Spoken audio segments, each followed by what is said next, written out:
सही कह रहा है कि गलत कह रहा है। बोले कृष्ण कन्हैया लाल। अनुसुईया और अत्रि के पुत्र दत्तात्रेय के रूप में भगवान ने छठवां अवतार धारण किया। दत्तात्रेय जी का नाम तो सुना होगा आप लोगों ने। अपने जीवन के कालखंड में इन्होंने 24 गुरु बनाए। 24 गुरु। जो लोग ऐसा कहते हैं क्या गुरु बदलते रहना चाहिए, तो यहाँ पर दत्तात्रेय जी ने बताया जब तक आपको उच्च चाहिए। बिल्कुल छतरिया ग्राम की भाषा में आपको बताएं तो भैया, जब आप प्राइमरी में थे तो अध्यापक अलग थे, जब जूनियर में आए तो अध्यापक अलग थे, जब हाई स्कूल यानी कॉलेज में पहुंचे तो, लेकिन जब पीएचडी करने जाएंगे तो अध्यापक अलग होंगे। इसलिए जब तक उच्च ज्ञान मिलता रहे तब तक गुरु बदलने चाहिए। लेकिन एक बात याद रखना, जब पीएचडी करने तब पढ़ेंगे तो फिर तो बेकार है। बोले कृष्ण कन्हैया लाल की। तो दत्तात्रेय जी ने अपने जीवन में 24 गुरु बनाए। उसके पश्चात राजा नावी की पत्नी और भगवान मेरु के गर्भ से भगवान ने ऋषभ देव के रूप में अवतार धारण किया। किसके रूप में? ऋषभ देव। और ऋषभ देव के रूप में अवतार धारण करके महाराज ने बताया कि परम हंसों का मार्ग क्या है, कैसे होते हैं, परम हंसों का चाल चलन क्या होता है, परम हंस गति क्या होती है। किसने बताया?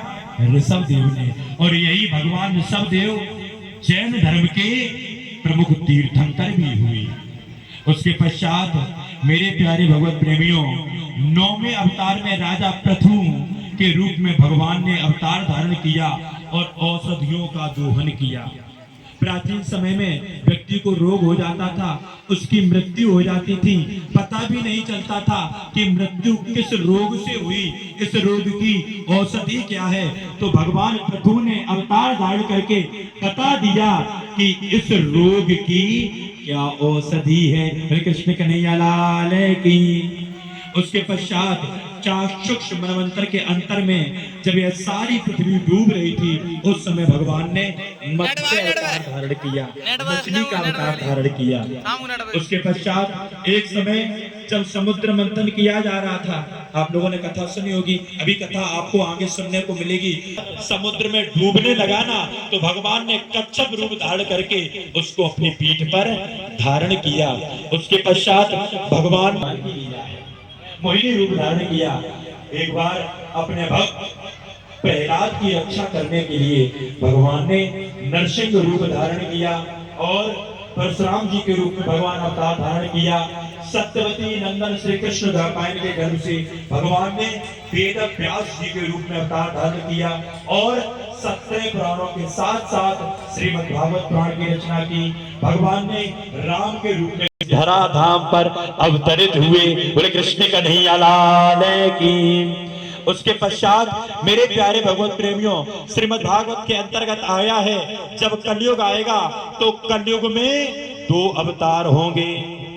अब आप लोग बड़े ध्यान से सुनना, कलयुग में कितने अवतार बताए गए हैं? 2 अवतार। पहला अवतार तथागत गौतम बुद्ध के रूप में, जो निर्वाण पद की बात करते हैं, तो तथागत गौतम बुद्ध का अवतार हो चुका है। और दूसरा जो अवतार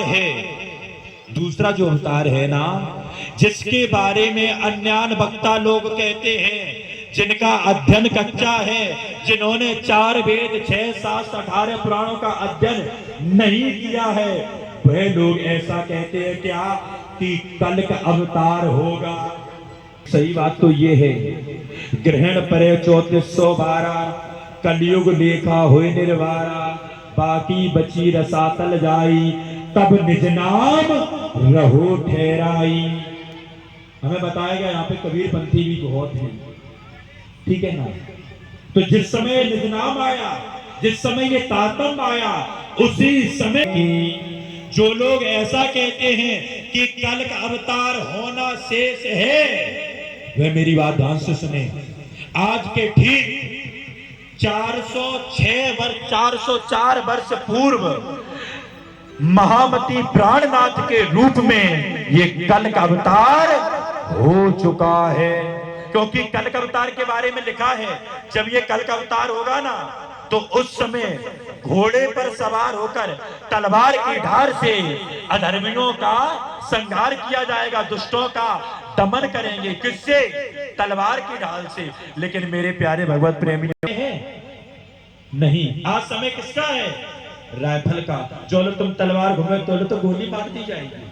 आज समय किसका है? परमाणु बम का। आज समय किसका है? हाइड्रोजन बम का। आज तलवार का समय नहीं है। आज जो युद्ध हो रहे हैं, क्या घोड़े पर चलकर युद्ध हो रहे हैं?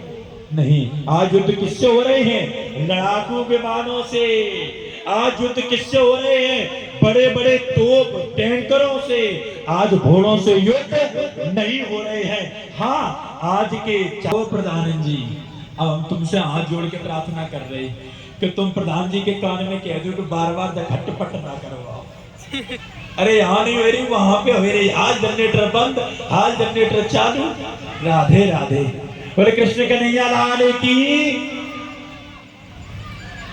हाँ, कथा कहां चल रही थी? निष्कलंक अवतार।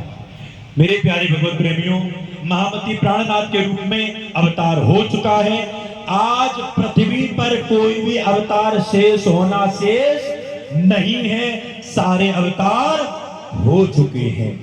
आज श्रीमद् भागवत के अंतर्गत बड़ी ही दिव्य कथा आती है देवसी नारद की। एक बार क्या होता है, देवसी नारद को बड़ा असंतोष था, मन में पीड़ा थी, कष्ट था। और यहाँ पर बताया गया है, परीक्षित जी महाराज, जब भी आपके मन में पीड़ा हो, जब भी आपको कष्ट हो, जब भी आपको आत्म संतुष्टि ना हो, हृदय में छटपटाहट हो, तो आपको एक उपाय करना चाहिए। क्या?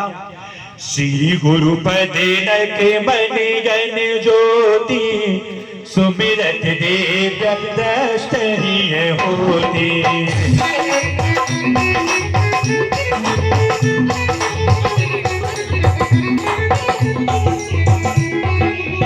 श्री गुरु पद के मन गण ज्योति, सुमिरत देव दृष्ट ही होती।